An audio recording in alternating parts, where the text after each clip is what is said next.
अस्सलाम वालेकुम, welcome back to my channel maths Ninja.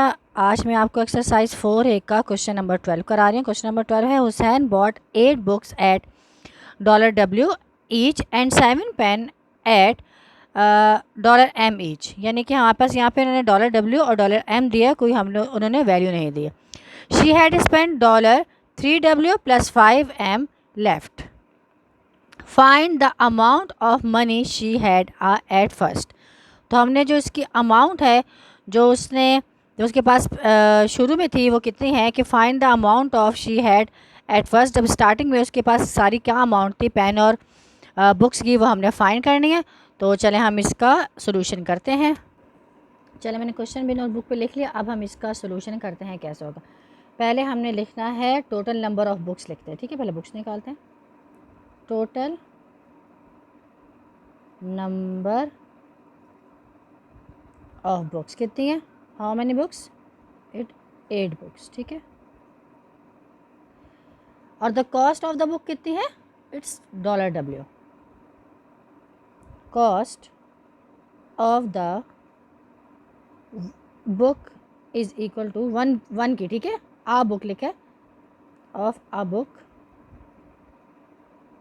Book is $W। तो cost of 8 books कितनी हो जाएंगी, हम W और 8 को आपस में क्या कर लेंगे, मल्टीप्लाई कर लेंगे। तो हमारे पास हो जाएगा $8W। ठीक है, दोनों आपस में क्या हो गई है, मल्टीप्लाई हो गई। अब हमारे पास ये क्या आ गया है, ये हमारे पास आ गया है टोटल कॉस्ट ऑफ बुक आ गया। ये हम इसको टोटल कॉस्ट ऑफ बुक को यूँ कर लेते। अब हम निकालेंगे टोटल कॉस्ट ऑफ पेन। तो total number of book pen कितना है, पेन है हमारे पास 7। तो कॉस्ट ऑफ अ पेन की कितनी कॉस्ट यहाँ दी गई, उन्होंने पेन की दी गई है $M। तो हम यहाँ पे लिख लेंगे $M कॉस्ट लिख लेंगे। फिर हम क्या लिखेंगे, कॉस्ट ऑफ 7 पेन्स। तो इन दोनों का आपस मल्टीप्लाई करेंगे तो हमारे पास $7M आ जाएगा। ठीक है, क्योंकि हम दोनों को मल्टीप्लाई कर दिया। तो हमारे पास अब क्या आ चुका है, कॉस्ट ऑफ 8 बुक भी आ गया और हमारे पास कॉस्ट ऑफ 7 पेन जौन सा वो भी आ गया।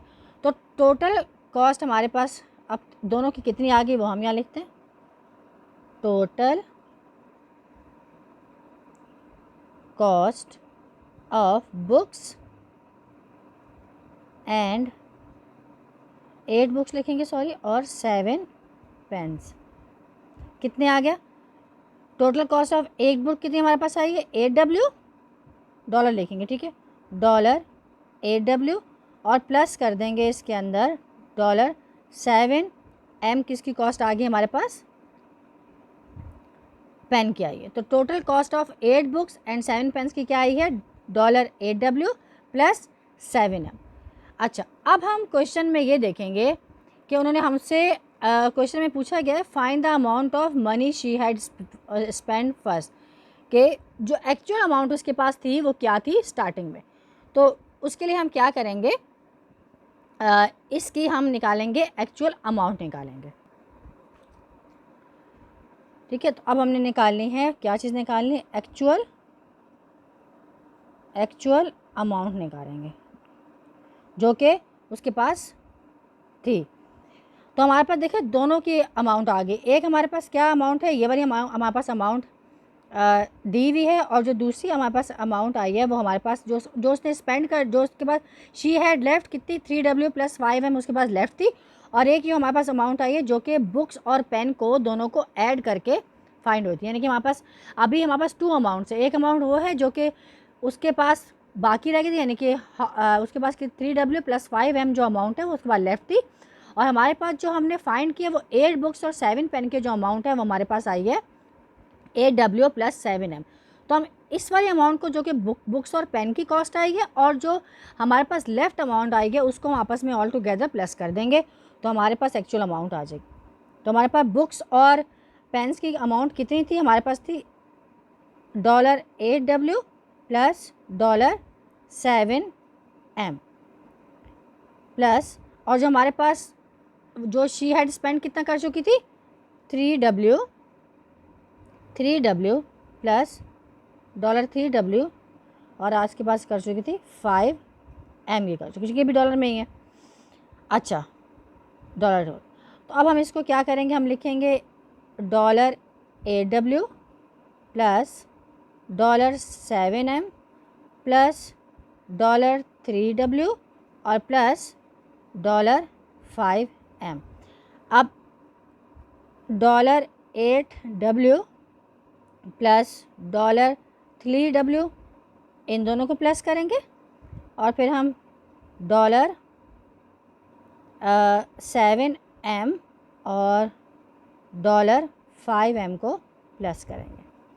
तो हमारे पास कितना आ गया, 8, 9, 10, 11 हमारे पास आ गया है W प्लस 7 और 5 हमारे पास होता है 12, तो 12M हमारे पास ये आ गया। अब हम हर एक के साथ अलग-अलग नहीं लिखेंगे डॉलर, बल्कि हम एक ही दफ़ा डॉलर लिख के 11W और प्लस 12M हम इसका आंसर लिख लेंगे। तो जो टोटल अमाउंट हमारे पास आया है, तो टोटल अमाउंट हमारे पास कितना आ गया, total amount is equals to $11W plus 12M। ये इसका हमारे पास आ गया, आंसर आ गया। ठीक है, तो अब मैंने आपको ये देखें दोबारा से दिखा रही हूँ सारा किस तरह ये क्वेश्चन होया। I hope you understand. Make sure to subscribe my channel and leave a like. Thank you students.